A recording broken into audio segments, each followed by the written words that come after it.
একবার যদি কোনো চিন্তা মাথায় আসে বা কোনো কিছু করার ইচ্ছা জাগে মনে, ওইটা কি পূরণ না করা পর্যন্ত ভালো লাগে না, মনেও শান্তি লাগে না।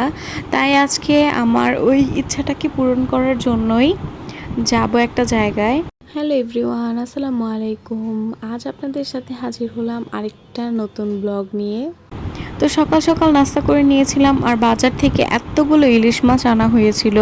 তো এগুলোকে পরিষ্কার করে ফ্রিজে রেখে দিয়েছিলাম, আর কয়েকটা রান্না করেছিলাম, সাথে আরও কিছু রান্না করা হয়েছিল, ওইগুলোকে ভিডিও করিনি।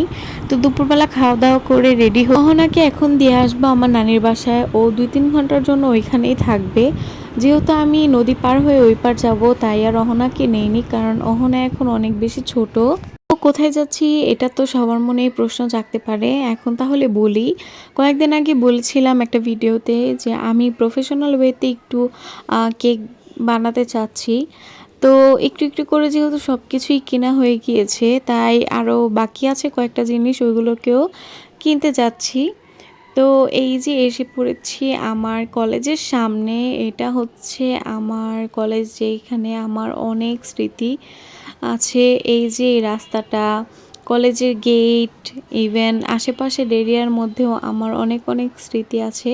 এই জায়গাটা দিয়ে যখন এই কোথাও যাই, তখন হচ্ছে আগের কথাগুলো অনেক মনে পড়ে যায়। কিছু কিছু এমন স্মৃতিও থাকে মানুষের জীবনে যা চাইলেও ভোলা যায় না।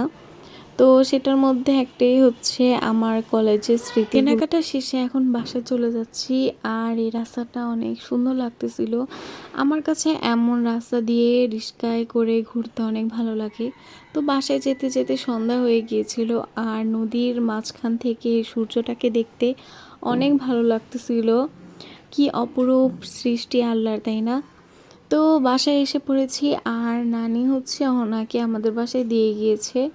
অহনাকে রেখে কোথাও গেলে এখন আমার কেমন যেন লাগে, অনেক ফাঁকা ফাঁকা লাগে। মনে হয় কি যেন নেই, কি যেন রেখে আসছি বাসায়, মানে অনেক খারাপ লাগে ওকে কোথাও রেখে আসলে। অহনা এখন আমার সাথে শুয়ে আছে। সবাই আমার মেয়ের জন্য দোয়া করবেন। আর আমার ভিডিওটা ভালো লাগলে অবশ্যই লাইক দিবেন, আর এতক্ষণ সাথে থাকার জন্য ধন্যবাদ সবাইকে। আল্লাহ হাফেজ।